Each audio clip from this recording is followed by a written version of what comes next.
आज जो गज़ल है वो है गज़ल 121। और जैसा कि आप जानते हैं कि ये सिलसिला हमारा कई सालों से चल रहा है।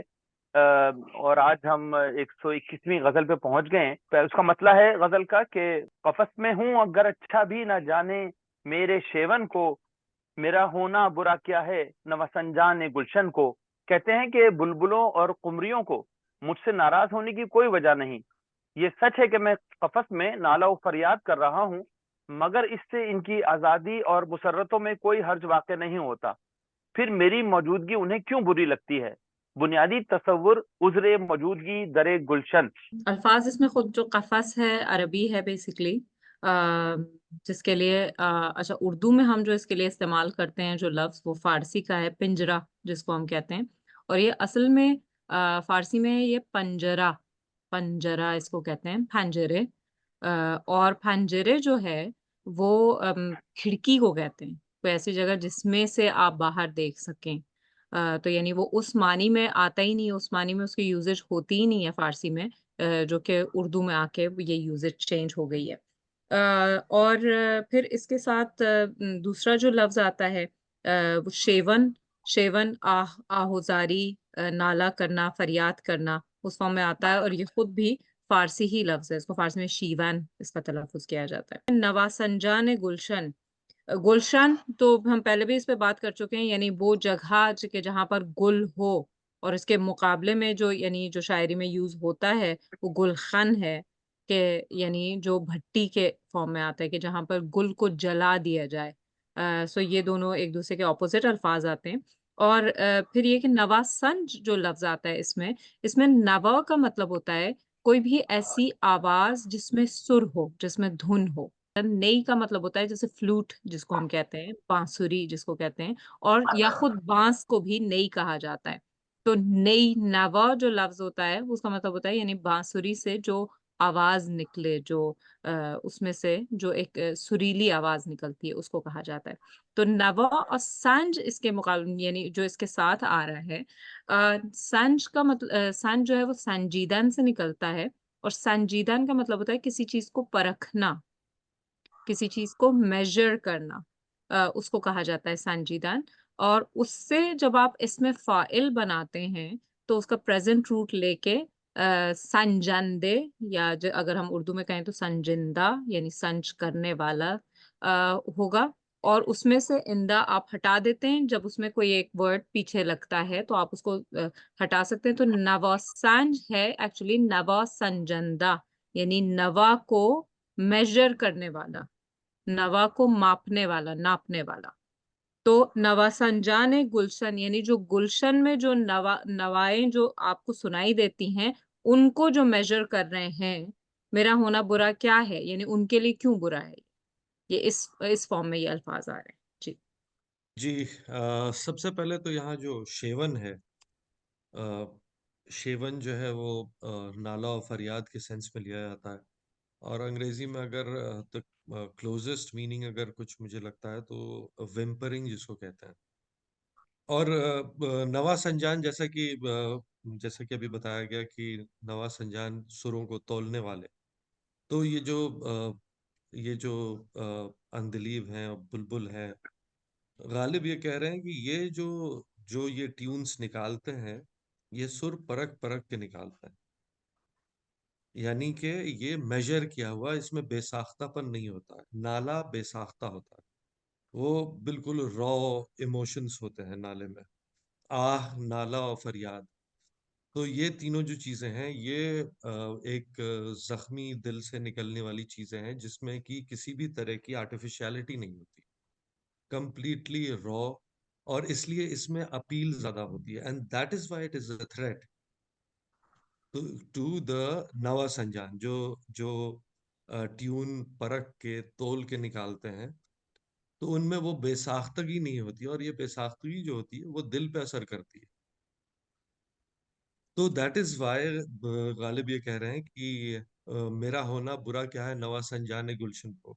अब मैं कफस में हूँ, अब तो मैं गुलशन में मौजूद भी नहीं हूँ, लेकिन he is such a big threat कि उनका होना भी उनको बर्दाश्त नहीं है। यानी कि वो जब तक है तो नाले का खतरा बना रहता है। नहीं गर हमदमी आसा, न हो ये रश्क क्या कम है। नहीं गर हमदमी आसा न हो ये रश्क क्या कम है। न दी होती खुदाया आरज़ुए दोस्त दुश्मन को। कहते हैं कि अगरचे रकीब को महबूब की सोबत हासिल नहीं है, मगर मेरे लिए ये बात भी कुछ कम मौजिब रश्क नहीं है कि उसके दिल में मेरे महबूब से मिलने की आरजू तो है। बुनियादी तस्वुर इजहार जज्बा रश्क। इसमें अल्फाज हमदमी लफ्ज आ रहा है। हमदम में जो हम प्रेफिक्स आ रहा है उसका मतलब होता है कि साथ होना, कोई भी काम साथ में करना, जिसको हम बाहम फारसी में भी कहते हैं, उर्दू में भी जैसे इस्तेमाल होता है कि कोई काम कलेक्टिवली करना है तो उसके लिए बाहमी का लफ्ज इस्तेमाल होता है, यानी एक दूसरे के साथ। तो हम का यहाँ पे मतलब होता है एक दूसरा। अच्छा, हम दम, फिर इसमें जो दम आता है वो है सांस, और वो सांस जो आप अंदर लेते हैं, जो इनहेलेशन पार्ट होता है, उसको दम कहते हैं। और इस पे पहले भी बात हो चुकी है कि जो एक्सहेलेशन होता है उसको हम बॉज़दम कहते हैं, यानी जो चीज वापस बाहर भेजी जाए, जो सांस वापस की जाए, तो वो उस शक्ल में इस्तेमाल होता है। तो हमदम का मतलब होता है वो शख्स जो आपके दम में, आपके सांस लेने में आपका साथी है। और उससे फिर ये एक और नाउन बनाया गया है हमदमी लगाकर, यानी वो एक कैफियत जो उसकी हो। और फिर रश्क आ रहा है। रश्क के बारे में मेरे ख्याल से काफी दफा पहले भी बात हो चुकी है कि रश्क और यानी हसद, जेलसी, उसी को रश्क कहते हैं। लेकिन एक चीज जो कही जाती है कि रश्क और हसद में यूजेज के लिहाज से ये फर्क हो जाता है कि रश्क वो एनवी होती है कि जो आप किसी के पास कोई चीज देखते हैं तो आप सोचते हैं कि काश ये मेरे पास होती, लेकिन आप दूसरे का बुरा नहीं चाहते। लेकिन हसद में ऐसा होता है कि आप सामने वाले का भी बुरा चाह रहे होते हैं, और आपको ये होता है कि ओके, मतलब इसके पास ना हो और मेरे पास हो, तो वो रश्क इस तरह से इस्तेमाल होता है। खुदाया जो इसमें लफ्ज आ रहा है, आप ये देखिए कि जब किसी को पुकारा जाता है तो फारसी में एक अलिफ उसके नाम के सामने ऐड किया जाता है। जैसे निगार को, अगर महबूब को, हसीन को पुकार रहे हैं, निगार का मतलब होता है हसीन, महबूब, राइट। तो निगार को जब पुकारते हैं तो कहेंगे निगारा, ऐसे कहेंगे। या जब जैसे आप हाफिज की गजलें जब पढ़ेंगे तो वो अपने आप को जब मुखातिब करार देंगे तो कहेंगे हाफिजा।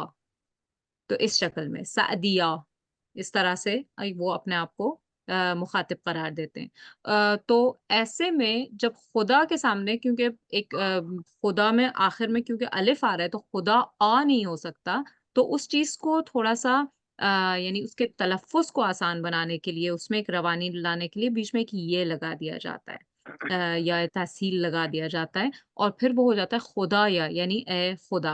आरज़ू, ज़ाहिर है कि वो भी फारसी लफ्ज़ है, आरज़ू हम उर्दू में इसको अलबत्ता कहते हैं।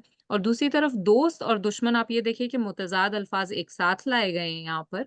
और दुश्मन जो लफ्ज़ आता है संस्कृत में भी, आप जैसे जो दुष्ट मसलन जो चीज़ आ रही होती है तो वो उस फॉर्म में आती है कि यानी पस्त के फॉर्म में, बुरे के फॉर्म में, नेगेटिविटी के फॉर्म में। तो ये होता है कि दुश या दुर, जो कि इधर आके हिंदी में और संस्कृत में दुर हो जाता है, वो इस तरफ दुश है।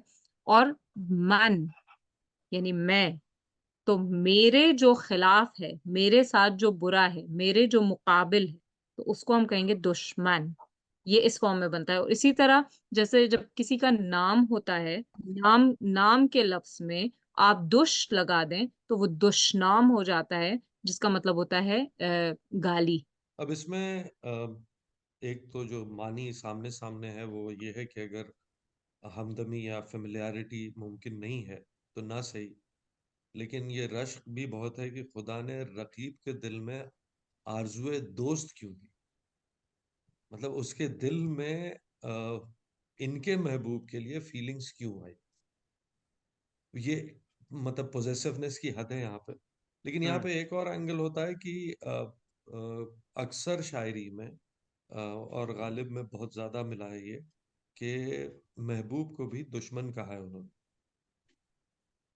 राइट। और वाकई वो जान का दुश्मन तो होता ही है, तो उस लिहाज से भी उसको दुश्मन कहा जा सकता है। और ये भी है कि महबूब जब किसी का आशिक हो जाए, जैसे वो शेर है कि दोस्त तारे दुश्मन है, तो उसमें भी यही चीज है कि महबूब जो है वो किसी का आशिक हो गया है।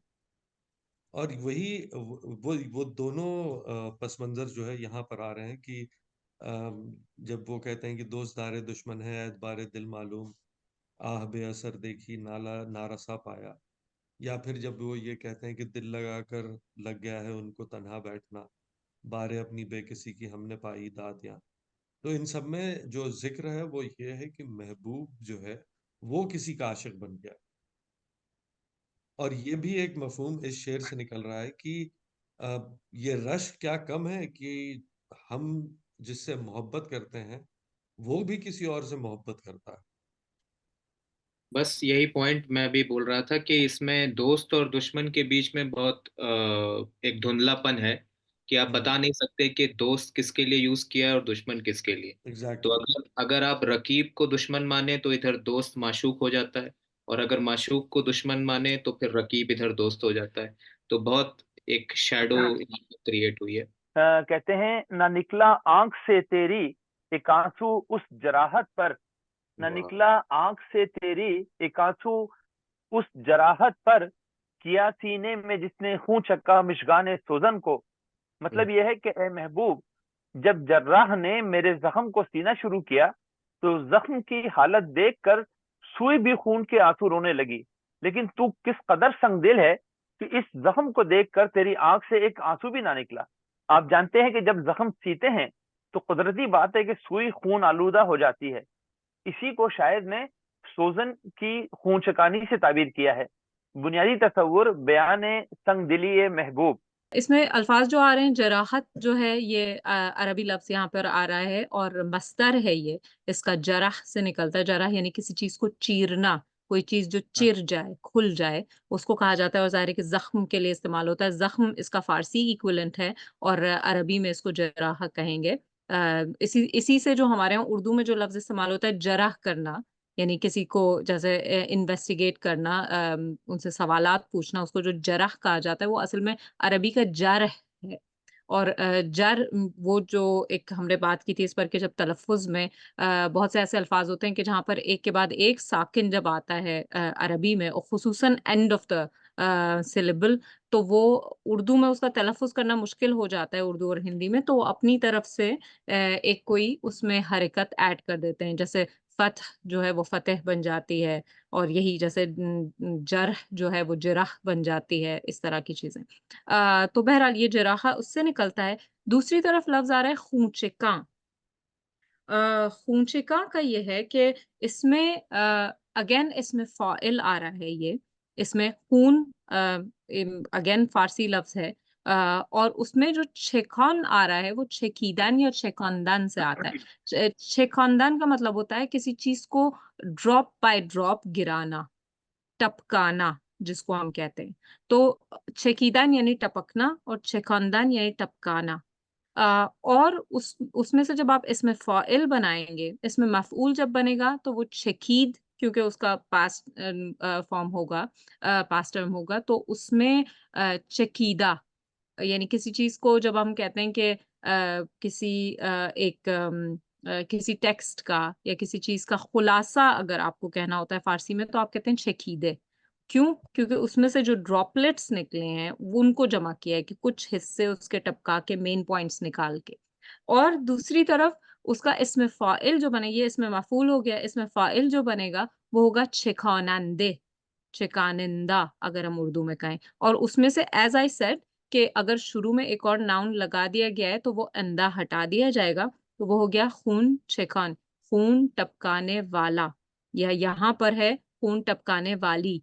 क्यों? क्योंकि मिशगां इसके बाद आ रहा है। अच्छा, लफ्ज़ मिशगां पे भी पहले हमने बात की है कि ये फ़ारसी में इसका तलफ़्फ़ुज़ मुशगां होता है, और जो आईलैश होती है उसको मुजा कहते हैं, जिसको हम उर्दू में मिजा तलफ़्फ़ुज़ करते हैं। और क्योंकि इसके आखिर में जो हे आता है, वो कदीम वर्ज़न में गाफ था, तो इसलिए जब अलिफ नून जमा की इसमें लगती है तो वो मिशगां हो जाता है कि इस तरह आता है। और सोज़न जो लफ्ज़ इस्तेमाल होता है, वो सुई के फॉर्म में, तो मिशगान सोज़न यानी वो जो आईलैशेज़ के एक सुई के नीडल लाइक होने की तरफ इशारा किया जाता है। जी। बड़ा मजेदार शेर है ये। और हम्म। इसमें जो मुझे सबसे जो इम्पोर्टेंट बात लगती है वो है लफ्ज सीना। हम्म। अब यहाँ सीने के दो मानी हैं, एक है बिल्कुल। चेस्ट और दूसरा है टू स्टिच, और ये स्टिच। दोनों मानी यहाँ पर इस्तेमाल हो रहे हैं। बिल्कुल। तो उस जख्म पे एक आंसू तक नहीं निकला, जिस जख्म से जिस जख्म को सीने में सुई की मिजगा हो चुका हो गई।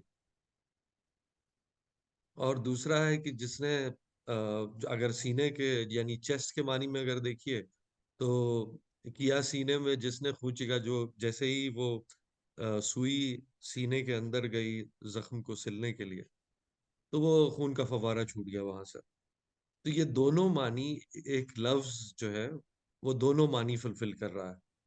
अब गालिब ने एक जगह कहा है कि वो नाला दिल में खस के बराबर जगह न पाए, जिस नाले से शगाफ पड़े आफताब में।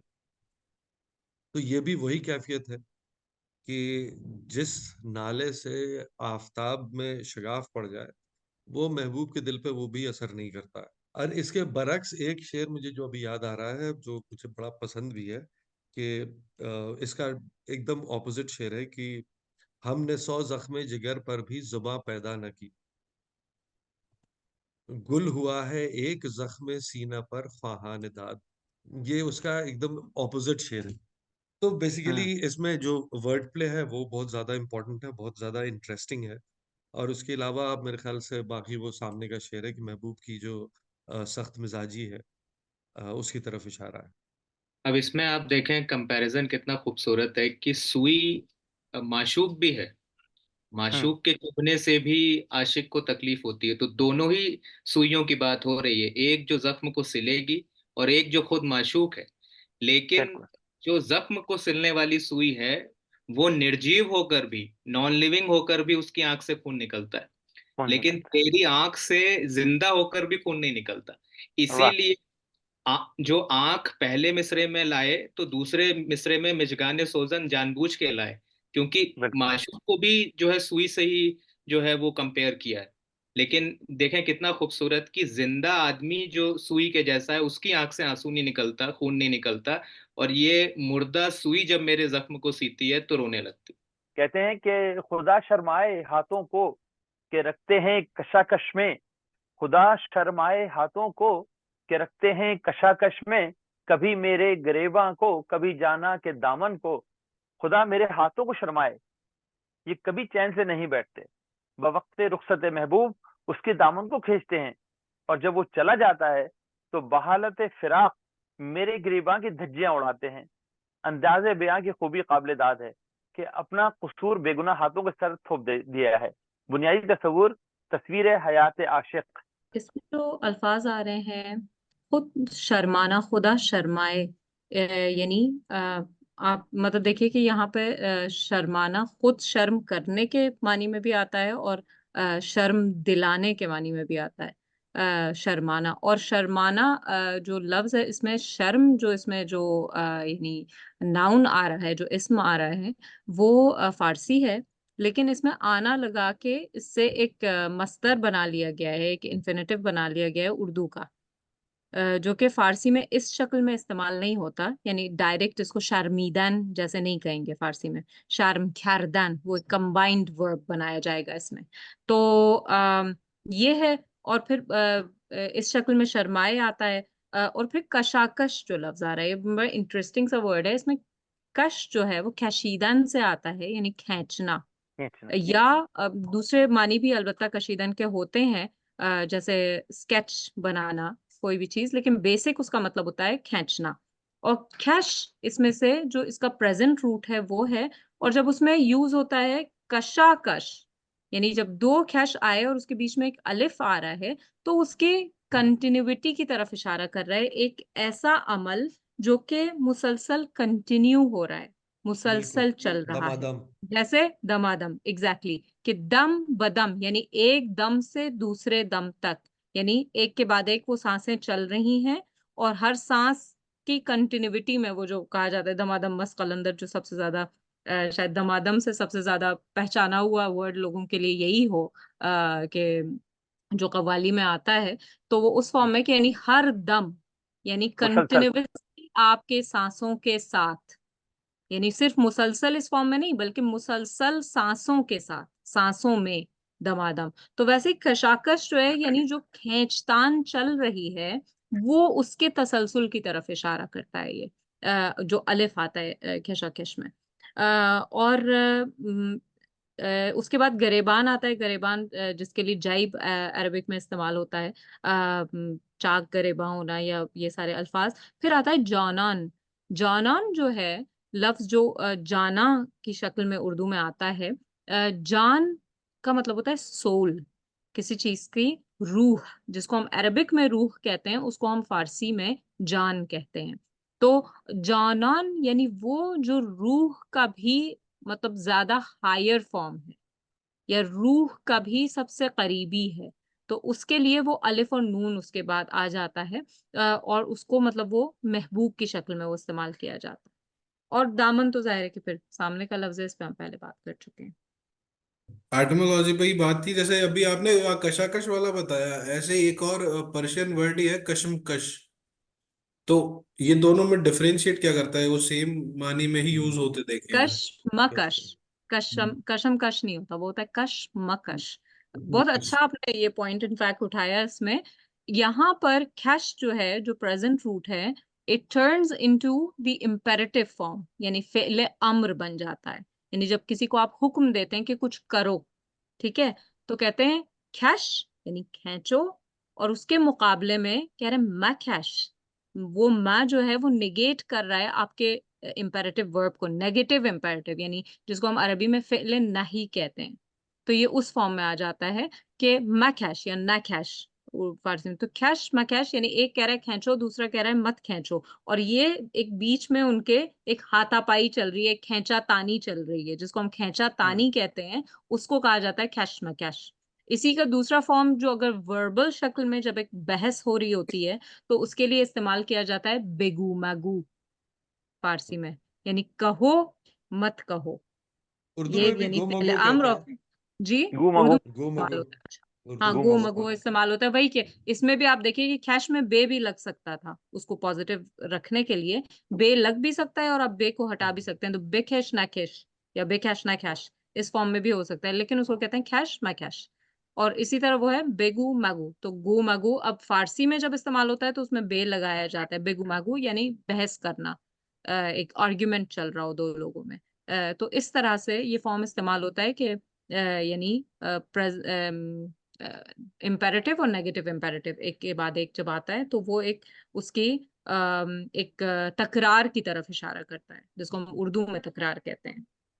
तो ये जो शेर है वो क्लासिक डिफ्लेक्शन का शेर, यानी असली मुद्दे से डिफ्लेक्ट किया हुआ शेर है कि अब सारा कसूर हाथों का, कि वो कभी जो है जाना के दामन को पकड़ रहा है, और अगर जो वस्ल का लम्हा होता है उसमें उनके दामन को पकड़ रहा है, और हिज्र का जब वक्त आता है तो वो अपना गिरबान चाक करने लगता है, यानी दीवानगी में चला जाता है। तो ये जो ये सारी चीजें जो हैं वो बेसिकली जो आशिक की हेल्पलेसनेस है वो दिखाने के लिए।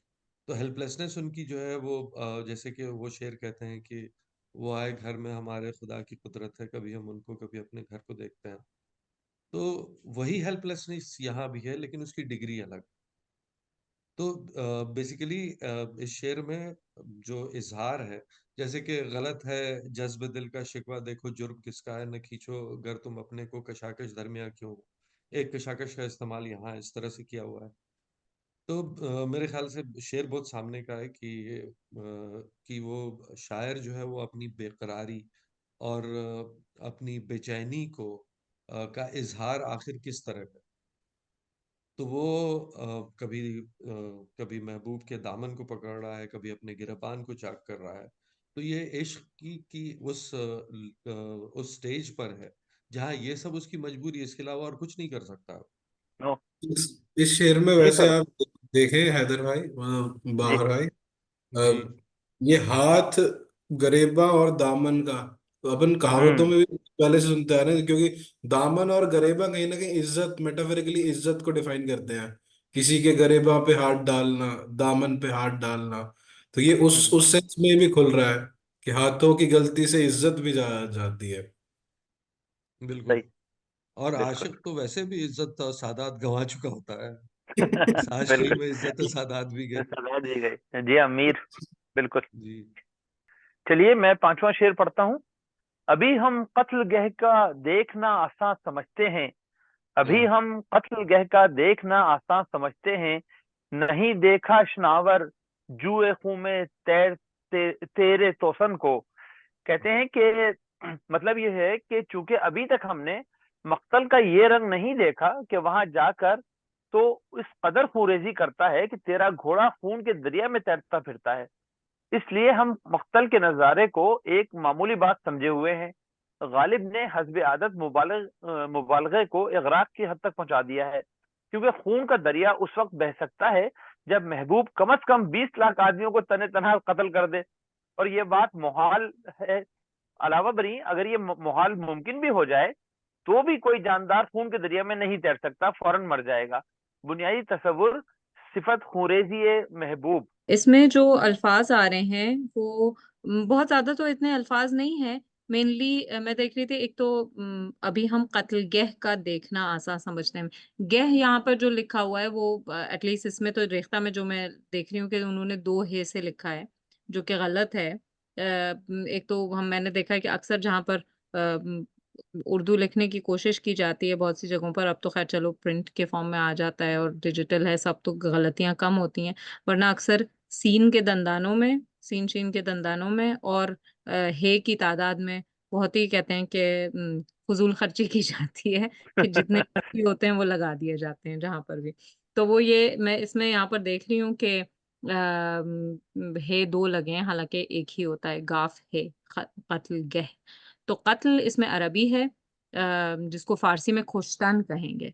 यानी इसका जो इन्फिनेटिव है वो इस्तेमाल होगा। कातिल खुद भी इन्फिनेटिव है, इससे कातिल, मकतूल, ये सारे, मुकातिला, कोई कोई भी इस किस्म के अल्फाज इससे निकाले जा सकते हैं। और दूसरी तरफ ये है कि आ, गह इसमें जो है वो फारसी का आ रहा है, गाह, यानी किसी जगह की तरफ या किसी टाइम की तरफ इशारा करता है। गाह वक्त को भी कहते हैं फारसी में, बल्कि यानी जो वक्त जो अरबी में लफ्ज है उसका फारसी इक्विवेलेंट गाह है।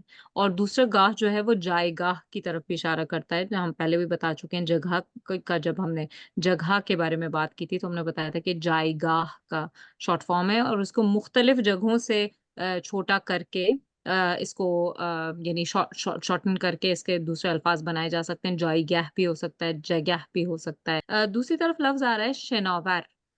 शनावर, शना इसमें, या अशनावर भी इसको कहा जाता है, यानी जो अलबत्ता मुस्तामल नहीं है इतना आम यानी मॉडर्न फारसी में, लेकिन अशनावर भी कहा जाता है। और शना का मतलब होता है स्विमिंग, तैराकी। और इसमें जो वर आता है वो वर्जीदन से आता है। वर्जीदन का मतलब होता है किसी चीज को बरतना, कोई काम करना, किसी चीज को प्रैक्टिस करना या किसी चीज का एक्सरसाइज करना। और या मतलब जैसे कहा जाता है कि अगर आप आटा गूंद रहे हैं तो उसको कहते हैं वर्जीदान, वर्ज दौदान, वो भी इसी से आता है, वर्ज दौदान, यानी किसी चीज को इतना प्रैक्टिस किया जाए या इतना उसको बरता जाए कि उसमें एक पुख्तगी आ जाए। इस फॉर्म में इस्तेमाल होता है। और इसीलिए एक्सरसाइज को, यानी जो जनरल आप जब एक्सरसाइज करते हैं फिजिकल एक्टिविटी, तो उसको वर्जिश कहा जाता है। उसी से, हम्म, वर्ज से वो इसमें मस्तर बनाया जाता है, शीन लगा के वर्जिश बनता है उससे। अच्छा, और दूसरी तरफ इसमें जो वर है वो उसका शॉर्ट फॉर्म है, तो शिना वर, यानी शिना करने वाला, यानी जो प्रैक्टिस करता है शिना की, फ्लोटिंग बेसिकली। और फिर ये कि जुए खूं, जू हमने पहले भी बात की है कि किसी भी नाली को, किसी भी नदी को, जो छोटी नदी हो उसके लिए जूई इस्तेमाल होता है। तो जुए खूं। और फिर तौसन, तौसन पे पहले भी एक बार बात हुई है कि एक ऐसे यानी मुख्तलिफ शक्लों में जो घोड़े होते हैं, मुख्तलिफ फॉर्म्स में, या मुख्तलिफ जो उनके हालात होते हैं उसके हिसाब से उनके मुख्तलिफ नाम होते हैं। तौसन उस घोड़े को कहा जाता है जो बहुत तेज दौड़ता है और जो काबू में नहीं आता, एक तरह से बितका हुआ होता है, उसको तौसन कहा जाता हम लोगों ने पहले भी इस पे बात की थी कि तौसन जो है वो एक अनटेम्ड घोड़ा होता है, बिल्कुल। और महबूब के साथ इसलिए बहुत अच्छा इस्तेमाल है उसका, क्योंकि महबूब भी अपनी मर्जी का मालिक है, बिल्कुल। वो अनब्राइडल्ड हॉर्स की तरह। अ, तो यहाँ पर जो है कि गालिब कह रहे हैं कि हम कत्लगाह का जो नज़ारा है उसको देखना कोई मुश्किल बात नहीं थी, मतलब वो एक ठीक है, देख लेंगे, कुछ लोग कत्ल होंगे, देख लेंगे। लेकिन वहाँ मामला ये है कि वहाँ जुए खून है, और उसमें वो महबूब का जो घोड़ा है वो उसमें तैर रहा है। यानी कि महबूब ने जितने कत्ल किए होंगे, 2-4 किए होंगे, 1-2-3-4, कितने कितने कत्ल होंगे, लेकिन जो लोग कत्ल ना हो पाए उन्होंने मायूसी में अपने आप को कत्ल कर लिया होगा, और उनके खून से एक दरिया हुआ, और वो दरिया जो है, उस दरिया में महबूब का घोड़ा जो है वो तैरता हुआ निकला। तो जैसे कि जब वो वाले वो शेर है कि है मौजज़ने कुलज़ुम खूं काश यही हो, आता है अभी देखिए क्या क्या मेरे आगे। मेरे तो हाँ। बेसिकली एक बलागत है यहाँ पर, और शेर में सामने की चीज है। पता नहीं क्यों वो करबला की पूरी स्टोरी आंखों के आगे आगे आ गई ये आखिरी ये मिसरे से। ये ये एक्चुअली मेरे साथ भी यही हुआ था, मेरे साथ शना भी हुआ था। वो जो पूरी स्टोरी है बाद में इमाम हुसैन की शहादत के बाद जो बिल्कुल। उनके घोड़े को काबू में घोड़े करने की ट्राई की थी, और उसमें हाँ, 40 घुड़सवार 10 घोड़े शहीद हो गए खुद भी। वो मंजर खुलता है कुछ कुछ। हाँ, हम्म वो भी है, वो हो सकता है, बिल्कुल हो सकता है, दैट बिल्कुल इज अ वेरी, बिल्कुल। और और डेफिनेटली ग्लैड कि मतलब तुमने अगर ये। उस पहलू से देखना इसको शुरू करें तो डेफिनेटली वो तो बहुत ही हाँ, कहते हैं कि इस मफहूम में बहुत सी रिवायात पर बेस करके वो मंजर खुल सकता है, क्योंकि जो चीज कही जाती है करबला के बारे में कि मतलब सुनने में बहुत आसान था जो वहां हुआ था, लोग बिल्कुल देख नहीं पाते कि बिल्कुल यही चीज तो। बिल्कुल वहां पर हुई है। आप अगर तो उसमें उसके सिलसिले में जो कह रहे हैं कि अभी तक क्योंकि हमने खुद नहीं देखा, अपनी आंखों से बजाते खुद नहीं देखा शनावर जो है बिल्कुल खून तेरे तौसन को, और तब तो ये हाल इसलिए होता है अभी सुन हमें के। वो कत्लगह का जो मंजर है वो आसान इसलिए आसान हमें दिखता लगता है, है।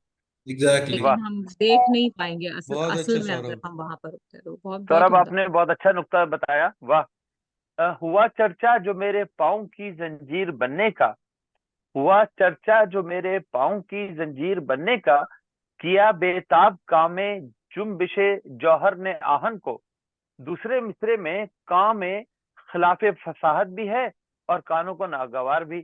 मतलब यह है कि जब मेरे पाँव की जंजीर बनने का चर्चा हुआ तो उड़ते उड़ते ये खबर तो एक सेकेंड, तो उड़ते उड़ते ये खबर लोहे की कान में भी पहुंच गई। उसका नतीजा ये हुआ कि आहन के दिल में ये आरजू पैदा हो गई कि मेरे पाँव की जंजीर बनकर मेरी कदमबोसी की इज्जत हासिल करे। इस आरजू की वजह से उसके जौहर में हरकत पैदा हो गई, यानी जुम्बिश जौहर। दलील बेताब ये आहन है। इस शेर में इगराक का रंग पाया जाता है, इसके अलावा और कोई खूबी नहीं। बुनियादी तस्वुर मुजदाए शर्फ आलम दीवानगी। अच्छा, इसमें अल्फाज जिस जो आ रहे हैं जंजीर जो है वो मतलब फारसी का जो लफ्ज आ रहा है इसके लिए अरबी में जो दूसरा लफ्ज इस्तेमाल होता है सिलसिला, यानी जो इसका अरबिक वो है। तो हम जो उर्दू में भी सिलसिला बहुत से और मानी में इस्तेमाल करते हैं, जंजीर के फॉर्म में नहीं इस्तेमाल करते।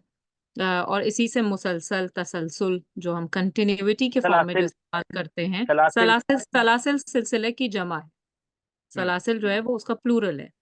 लेकिन जो इससे और जो दूसरे अल्फाज निकलते हैं, जो इसका एक मस्तर बनता है तफाउल के वजन पर, तसलसल सॉरी तफालुल के, ये यहाँ पर रुबाई आ जाता है लफ्ज। तो उसमें यह है कि तसलसल यानी कंटिन्यूटी के फॉर्म में जो हम इस्तेमाल करते हैं, या मुसलसल यानी कंटिन्यूअस, तो वो चेन की शक्ल में, क्योंकि यानी एक चेन की शक्ल में, इन चेन वो चल रहा है इस तरह से उस फॉर्म में आता है। अच्छा, दूसरी तरफ बेताब, ताब का मतलब होता है किसी चीज की ताकत होना, किसी चीज की तवान होना। उर्दू में जैसे तवान फारसी में इस्तेमाल होता है, जो उर्दू में भी इस्तेमाल करते हैं हम। तो यानी किसी चीज की ताकत होना, और किसी चीज को बेयर कर पाना, किसी चीज को बर्दाश्त कर पाना, उस बर्दाश्त को कहते हैं ताब, ताब लाना। जैसे कहते हैं किसी के मिजाज की, किसी के गुस्से की ताब ना ला सके, किसी के गम की ताब ना ला सके, इसका मतलब है उसको बर्दाश्त नहीं कर पाए, वो ताकत नहीं थी बर्दाश्त करने की। और फिर बी जो सफिक्स आता है फारसी में, वो किसी चीज के न होने की तरफ इशारा करता है, यानी बगैर, जिसको हम अरबी में कहेंगे तो कहेंगे बगैरी, बगैर। तो इस फॉर्म में इस्तेमाल होता है। तो बेताब या फारसी में बीताब, यानी यानी ऐसा शख्स या ऐसी चीज जिसमें किसी चीज को बर्दाश्त करने की ताकत ना हो। तो ना जब हो। बर्दाश्त करने की ताकत खत्म हो जाए तो वो बेताब हो जाता है। अच्छा, और दूसरी तरफ आता है जुम्बिश, जुम्बिदन से, जुम्बिदन यानी टू मूव, हिलना।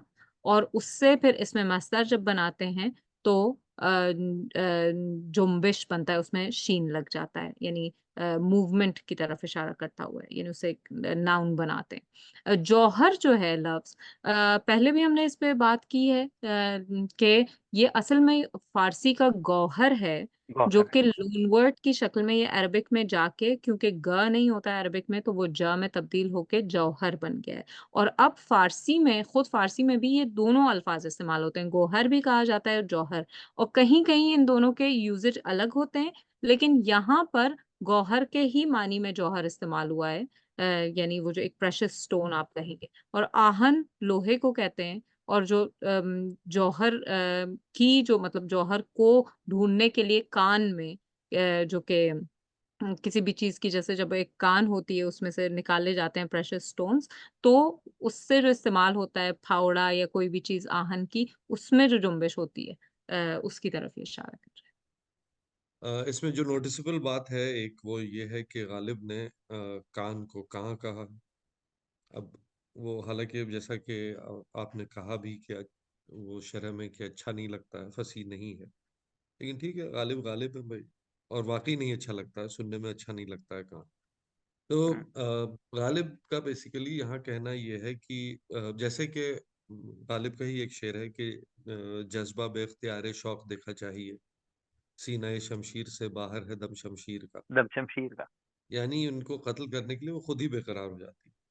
तो उसी तरह जो जब चर्चा हुआ कि पाँव की जंजीर बनने का, तो लोहा जो है वो अपने कान में बेकरार हो उठा। यानी कि आशिक के पाँव पड़े, इससे बेहतर और क्या हो सकता है। हम्म, तो तो यानी कि वो चीज खुद ही चाहती है गालिब का ऑर्नामेंटेशन बनना या आशिक का। तो जैसे कि गालिब खुद अपने बारे में जब कहते हैं कि फारसी का एक शेर है उनका कि मान बूदैम बदी मर्तबा राजी गालिब, शेर खुद ख्वाहिश आन करद के गर्दत फनेमा। हम्म, उर्दू में इसका तर्जुमा है कि मैं भला कब था सुखन गोई पे मायल गालिब, शेर ने की ये तमन्ना कि बने फन मेरा। है।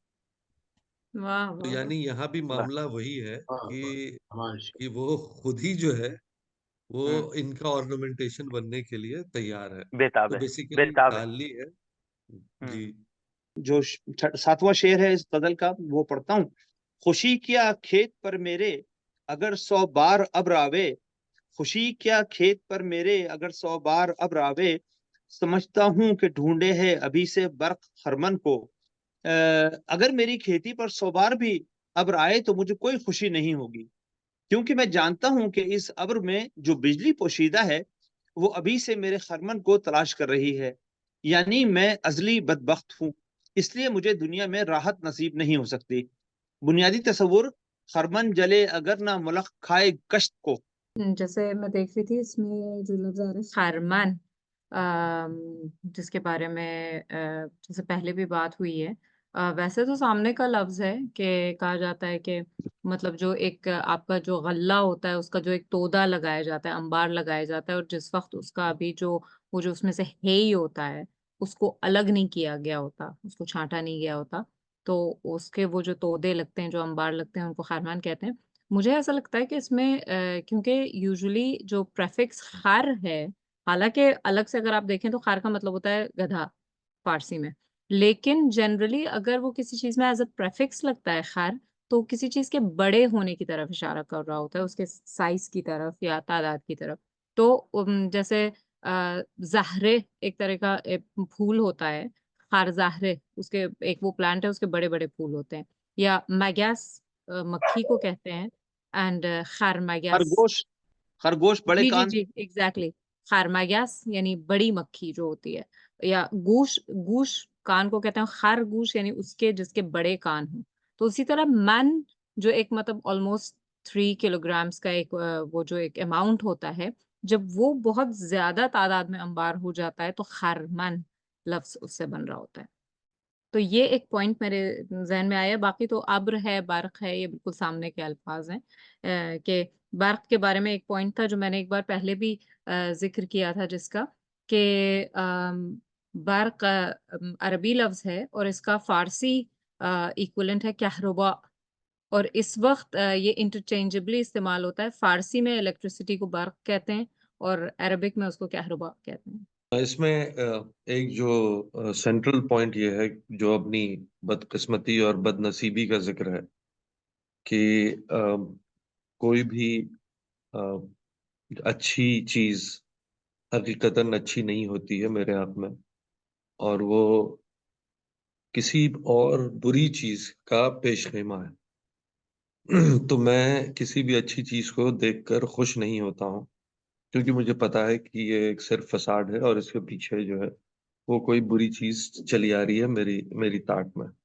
तो जैसे कि अपने एक शेर में गालिब कहते हैं कि कारगाहे हस्ती में लाला दाग सामा है, बर्क खिरमने राहत खून घर में दहका है।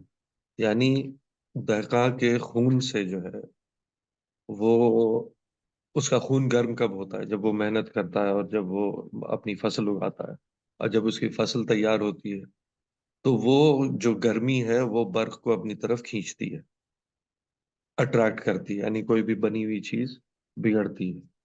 तो अब इसमें एक चीज और देखिए कि शेर में गालिब जो कह रहे हैं कि 100 बार अब्र आवे, तो 100 बार अब्र आवे का क्या मतलब? बर्क 100 बार, सॉरी, अब्र 100 बार आ रहे हैं, लेकिन हकीकतन अब्र की ओट में बिजलियां छुपी हुई रहती हैं। और जो 100 बार अब्र आ रहे हैं तो सिर्फ इस तलाश में आ रहे हैं कि कब इसका खिरमन तैयार हो जाए, क्योंकि खिरमन अगर तैयार नहीं है तो बर्फ के चमकने का कोई फायदा नहीं। तो जो 100 बार अब्र आ रहे हैं तो वो बरसने के लिए नहीं आ रहे, वो एक तरह से स्पाई कर रहे हैं। बर्फ जो है वो उनकी ओट में छुप करके ये इनके खिरमन के हाल को जानने की कोशिश, ये कहना चाह रहे हैं यहाँ पे।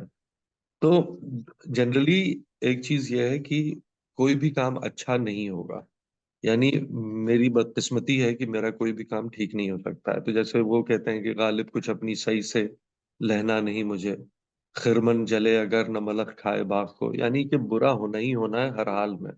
अगर अगर खिरमन जो है वो अ, मलक ना खाए तो आग लग जाए, आग न लगे तो मलक खा जाए। तो बेसिकली अपनी बदनसीबी का जिक्र है इस शेर में। और एक चीज ये भी है, जो प्रोसेस है वो नहीं रुक रहा है। यानी ऐसा नहीं है कि जलने के बाद उन्होंने अपने खिरमन पे काम करना बंद कर दिया, तो वो प्रोसेस चल रहा है कि वो उसका काम है जलाना, मेरा काम है उगाना। अरहत ने शेर लिख के भेजा है, वो उर्दू में ही जी। है। हिनाए पाए खिजा है बहार अगर है यही, दवा में कुल्फत खातिर है ऐश दुनिया का। गालिब का शेर वाह। है। अब जो शेर है, 8वां शेर, वफादारी बशर्ते उस्तवारी असल ईमा है, मरे बुतखाने में तो काबे में गाड़ो बरहमन को। मतलब यह है कि ईमान की बुनियाद वफादारी बशर्ते उस्तवारी है। यानी गालिब की राय में मोमिन वो है जो अपने अकायद ख्यालात पर उस्तवारी के साथ तादबंबर कायम रहे। इस कुलिये की रोशनी में अगर एक बरहमन सारी उम्र बुतों से वफा करे, यानी अपने अकीदे पर मजबूती के साथ कायम रहे, तो वो मोमिन है। क्योंकि वो मोमिन है इसलिए उसे काबे में दफन करना चाहिए। बुनियादी तस्वुर वफादारी असल ईमा है। उस्तवारी कहा जाता है कि इसका जो मिडिल पर्शियन जो पहलवी जो इसका रूट है वो हस्तुबार है। और हस्तुबार का बेसिकली मतलब ये होता है कि यानी एक वो यानी चीज या शख्स जो कहीं पर गड़ी हुई है, बहुत ही मुस्तहकम तरीके से, बहुत ही फर्म तरीके से खड़ी हुई है। यानी उसकी हस्ती जो है, उसका जो एग्जिस्टेंस है वो वहां पर बहुत फर्म है, बहुत नजर आ रहा है। क्योंकि बार जो लफ्ज आता है वो किसी भी चीज के रिच होने की तरफ इशारा करता है। तो ये उससे उस्तवारी निकलता है। इस्तेहकाम इसका अरबी इक्विवेलेंट लिया जा सकता है, जो कि हुक्म से इस्तिफआल के वजन पर आता है। और फिर अस्ल ईमा, अस्ल अगेन अरबिक है, ओरिजिन किसी चीज का, बेस फंडामेंटल किसी चीज का। ईमान जो लफ्ज है वो एक इन्फिनेटिव है, इफ़आल के वजन पर युम्न से आता है। युम्न यानी किसी चीज की में खुशबख्ती, कोई गुड लक उसको कहा जाता है। और जब किसी चीज में, जिसको हम दूसरी तरफ कहते हैं मुबारक होना, वो बरकत होना किसी चीज में, तो ईमान यानी किसी चीज में युम्न का एस्टैब्लिश करना, तो इसको ईमान कहा जाता है। फिर काबा, काबा पे पहले हम बात कर चुके हैं, मुकअब से निकलता हुआ एक क्यूबिक फॉर्म जो काबे का है उसकी तरफ इशारा करता हुआ कि अ सिंगल क्यूब, इस तरह इसको कहा जा सकता है। और बेरहमन तो जो ब्राह्मण के लिए कहा जाता है, यानी हिंदुओं की तरफ जो लफ्ज इशारा करता है फारसी लिटरेचर में, ये वो है बेरहमन। गालिब का एक शेर है, नहीं कुछ सुबह जुन्नार के फंदे में गिरा ही, वफादारी में शेख व बरहमन की आजमाइश है। मेरे ख्याल से दोनों जगह वही बातें हो रही हैं कि जो सिंसियरिटी है, that is what counts, and that is the essence of faith, and that is what on which everybody will be judged. और जैसे कि मीर का शेर है कि सैयद हो या चमार हो, इस जा वफा है शर्त, कब वाह आशिकी में पूछते हैं जात के तई। वाह। वाह। वाह तो वाह वाह। यहाँ सैयद और चमार से ये मुराद नहीं है कि करेक्ट करेक्ट। ये जातें हैं। सैयद एक द ब्रॉड एक्सपेंस, ऊपर की जात, एक नीचे की जात, सारे के सारे को उन्होंने समेटा है उसके अंदर। बिल्कुल। तो मैं फिर अगला शेर पढ़ता हूँ, नवा शेर है। कहते हैं कि शहादत थी मेरी किस्मत में जो दी थी ये खू मुझको, जहां तलवार को देखा झुका देता था गर्दन को। क्योंकि मेरी किस्मत में शहादत रखी लिखी हुई थी, इसलिए कारकुनाने क़ज़ा व क़दर ने मेरे अंदर ये आदत पैदा कर दी कि जहां मैं तलवार को देखता हूँ सरे तस्लीम खम कर देता हूँ। बुनियादी तस्वुर असबात शौक़ शहादत। जी भाई। अल्फाज इसमें खुद लफ्ज शहादत आ रहा है। शहादत वैसे मार्टरडम के लिए इस्तेमाल होता है, यानी वो मौत जो आपको एक विजन दे, यानी ये वो रेगुलर मौत नहीं होगी कि जिसमें आप इस दुनिया से खत्म हो जाएंगे, बल्कि कहा जाता है कि शहादत में एक आप अमर हो जाते हैं, हमेशा के लिए जिंदा हो जाते हैं, इसलिए शहीद को जिंदा कहा जाता है जो शहादत पाता है। और इसीलिए मतलब वो जो जिंदा रहने का जो इसमें हिसाब आया है, उसी से ये लफ्ज भी निकलता है, क्योंकि शहादा को अगर आप देखें तो वो मुशाहिदे से आता है, जिससे हम लफ्ज मुशाहिदा भी निकालते हैं, यानी देखना, देख पाना, किसी चीज को वॉच करना। आ, यानी एक एक होता है कि पूरे एक कंट्रोल के साथ, एक कमांड के साथ आप किसी चीज को देख रहे होते हैं, तो उसको कहते हैं शाहदा। इसी से मुशाहिदा निकलता है, इसीलिए मुशाहिदे में और किसी चीज पर नजर डालने में फर्क होता है, क्योंकि आप मुशाहिदे में ज्यादा आपका कंट्रोल होता है। तो कहते हैं कि जब शहादत आप पाते हैं तो ये चीज आप अचीव कर लेते हैं वो पार्ट। तो शहादत उसी का इन्फिनेटिव है। फिर किस्मत निकलता है, किस्मत तकसीम से आता है, किस्म करना यानी किसी चीज को डिवाइड करना, टुकड़ों में करना। और किस्मत उसी से निकलता है कि यानी डेस्टिनी वो हिस्सा होता है जिंदगी का जो आपको दिया गया है, जो आपके दामन में डाला गया है, तो इसलिए उसको हम किस्मत कहते हैं। अच्छा, फिर खू है, लफ्ज खू, खू यानी किसी किस्म की एक आपके अंदर एक आदत या आपके अंदर की एक असलियत जो आपके अंदर मौजूद हो, उसको खू कहा जाता है। इसीलिए मसलन जैसे दरिंदा खू, तुंद खू, फारसी में इससे बहुत बदखू, खुशखू, ये सारे अल्फाज आते हैं कि वो आपकी जो बेसिक आपका एसेंस है वो किस किस्म का है। जैसे खू ये हैवानी कहा जाता है, यानी वो जैसे एक आपके अंदर का जो एक हैवान, एक जानवर होता है, वो जब निकलता है अंदर से, तो उसकी तरफ इशारा करता है, उस असल की तरफ इशारा करता हुआ खूब लफ्ज है। फिर और सिर्फ गर्दन के लिए जो एक मैंने चीज देखी कि इसका वो जो रकाबा, उनुक, ये तमाम अल्फाज अरबिक में इसके लिए आते हैं। या खैर एक और लफ्ज है जो फारसी में इस्तेमाल होता है गर्दन के लिए। और खुद गर्दन का जो ज्यादा पुराना फॉर्म है मिडिल पर्शियन में, वो गर्तन रहा है ते से। तो ये एक पॉइंट था इसके बारे में। जी, इसके लिए एक फारसी शेर है गालिब का जो मुझे याद आया था कि तवाज़ई न कुनम बे तवाज़ई गालिब। बसाया खमे तेगश खमीदनम बेंगर। वाह। यानी कि अगर उस तरफ से कोई झुकाव ना हो तो मैं भी नहीं झुकता,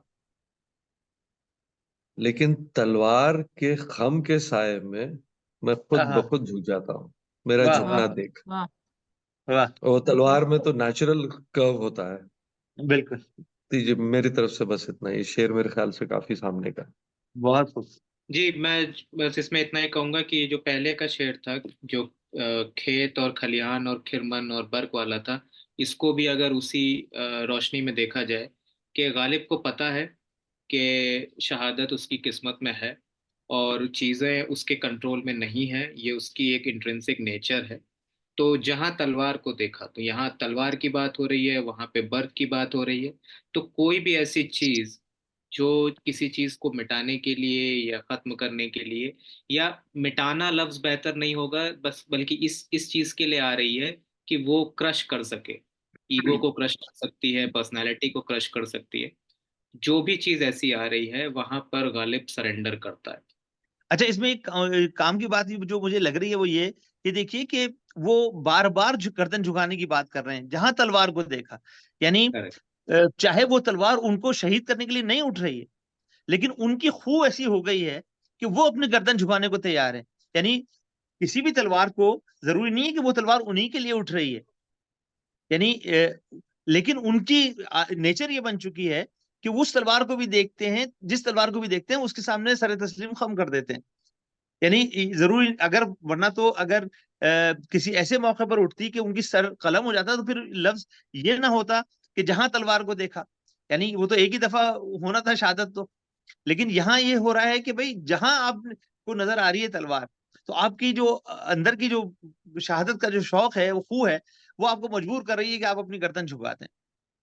चलिए हम अगला शेर पढ़ते हैं। न लुटता दिन को तो कब रात को यूं बेखबर सोता, रहा खटका न चोरी का, दुआ देता हूँ रहजन को। मतलब बजाहिर ये है कि जब दिन में मुझे रहजनों ने लूट लिया तो कुदरती तौर पर रात को मैं पांव फैलाकर सो गया।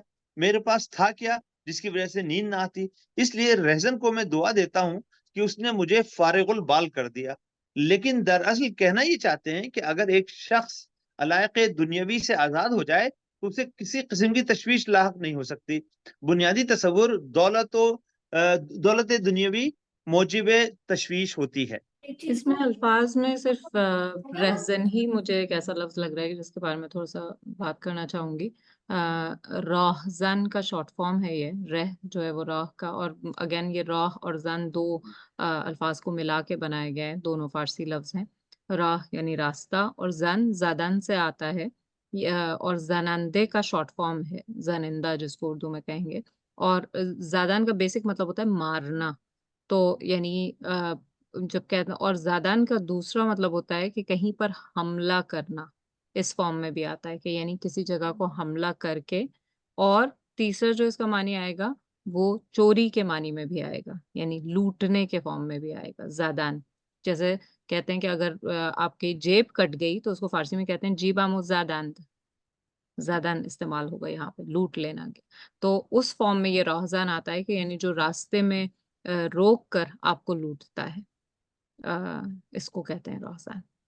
हालांकि ये यूजुअली जैसे जो कज़ाक होते थे, जो काफिलों को रोकते थे, उनके लिए इस्तेमाल होता है। लेकिन यहाँ पे इन्होंने घर के लिए भी, जैसे जो डाकू होते हैं उनके लिए इस्तेमाल किया। देखिए, ये बड़े मजे का शेर है और बहुत ही जबरदस्त शेर है ये, क्योंकि इसमें देखिए कि शुरू से जो चलते हैं तो न लुटता दिन को तब क्यों, तो कब रात को यूं बेखबर सोता।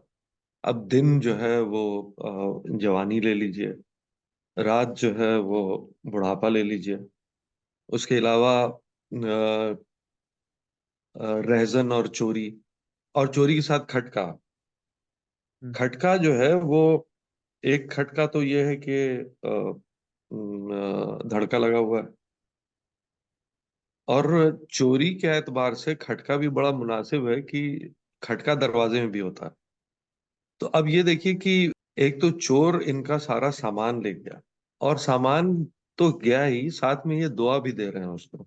यानी सामान तो ले ही गया और साथ में दुआ भी लिया जा रहा है। तो माशूक रहजन है क्योंकि उसने दिन दहाड़े जो है वो दिल उड़ा लिया है। जनरली माशूक जो है वो दिल चोरी करता है, लेकिन इनका जो महबूब था वो रहजन था, उसने दिल उड़ा लिया। यानी वो जो शेर कहते हैं ना कि रहजनी है कि दिल सितानी है, लेके दिल दिल सिता रवा न हुआ। तो यानी मेरे दिल को माशूक हकीकी ने पहले ही छीन लिया था, इसलिए अब कोई डर नहीं है कि इसे कोई और चोरी कर पाएगा। जो चीज पास में है ही नहीं, उसकी चोरी का क्या डर। बेशक। अब मैं चैन से नींद की आगोश में जा सकता हूँ कि जब हश्र के मैदान में मुझे माशूक जगाएगा और मुझसे हिसाब तलब करेगा, तो कम से कम बेवफाई का इल्जाम तो ना आएगा। इससे अच्छा। मुझे एक एक एक नज्म है रजा अहमद खां की, जो कि इसी तरह की है। अगर आप इजाजत दीजिए तो मैं वो सुना जी जी, देता हूँ। बिस्मिल्लाह बिस्मिल्लाह। सूना जंगल रात अंधेरी छाई बदली काली है, सोने वाले जागते रहियो चोरों से रखवाली है।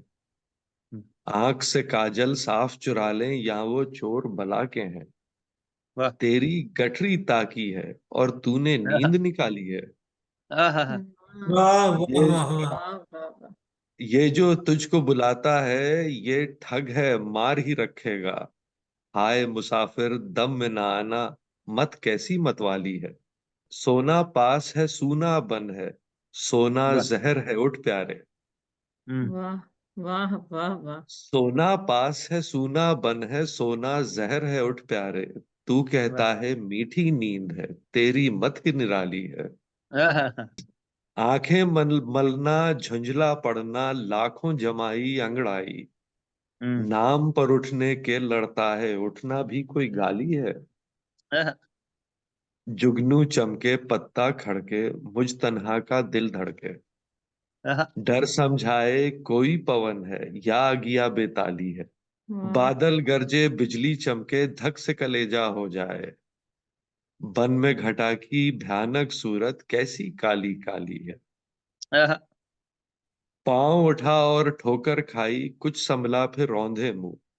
मेह ने फिसलन कर दी है और धड़ तक खाई नाली है। साथी साथी कह के पुकारूं, साथी हो तो जवाब आए। फिर हम्म। झुंझलाकर सर दे पटकू, चल रे मौला वाली है। वाह। दुनिया को तू क्या जाने, ये बस की गांठ है हर राफा। सूरत देखो जालिम की तो कैसी भोली भाली है। वाह वाह वाह। शहद दिखाए जहर पिलाए, कातिल डायन शौहर कुश।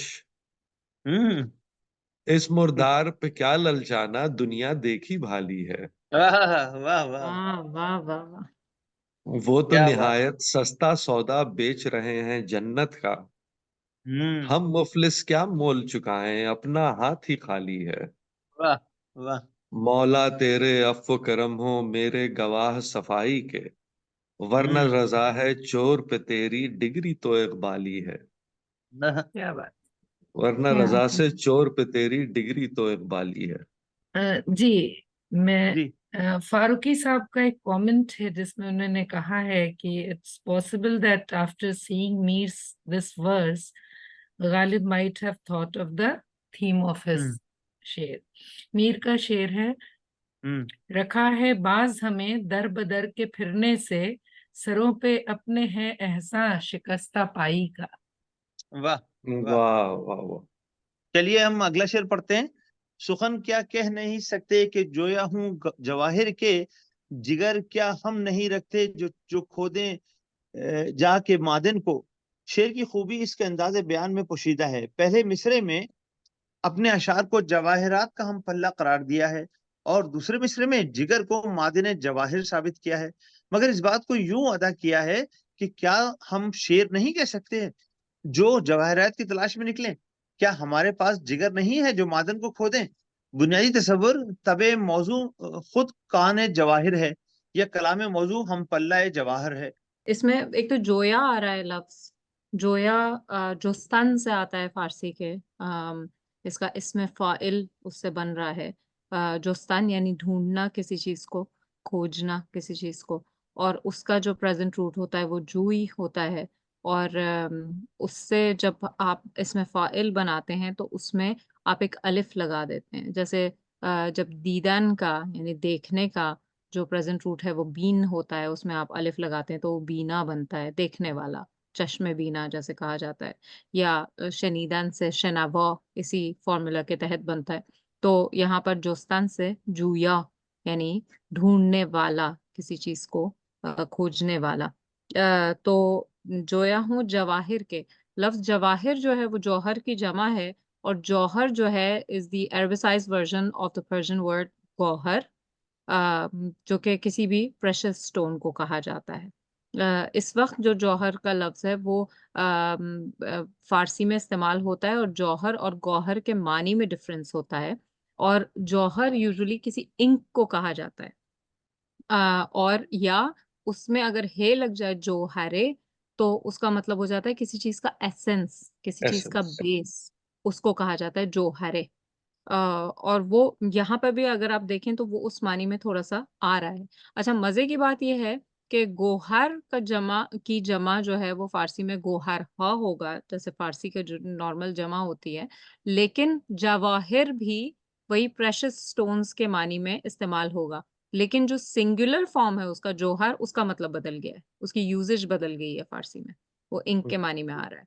और इसी तरह जैसे आप देख लें कि उर्दू में अभी कुछ दिन पहले इस पर एक जगह बात हो रही थी कि रोशनी से रोशनाई निकलता है, ठीक है। फारसी में रोशनी जब हम कहते हैं तो किसी चीज की सिफत की तरफ इशारा होता है, लाइटनेस लाइट। ऑफ समथिंग, ठीक है। रोशनी यानी कैमरांगी, उसमें उस फॉर्म में आ रहा होता है। लेकिन जब हम कहते हैं रोशनाई तो उसका मतलब होता है लाइट।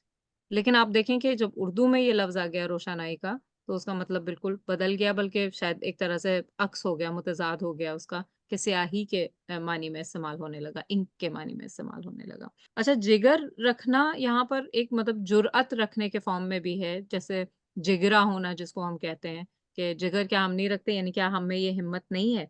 अच्छा, फिर दूसरी तरफ लफ्ज मादन आ रहा है। मादन मफअल के वजन पे आदन से निकलता है, यानी किसी भी चीज का बेस, यानी जो ऐसी जगह जहां से कोई और चीज निकाली जाए, यानी बिल्कुल जो बेस है कि उससे ज्यादा बेसिक आपको कोई जगह नहीं मिलेगी कि किसी चीज को अपने असल से निकाला जाए, तो उसके लिए इस्तेमाल होता है। उसका पर्शियन इक्विवेलेंट जो है वो कान है। इस शेर में जो है वो जिस तरह से इसको स्ट्रक्चर किया गालिब ने, तो उसे दो मानी जो एकदम साफ साफ निकलते हैं। मगर उससे पहले गालिब का एक शेर है जो कि फिर जिगर खोदने लगा ना खुद, आमदे फसल लालकारी है।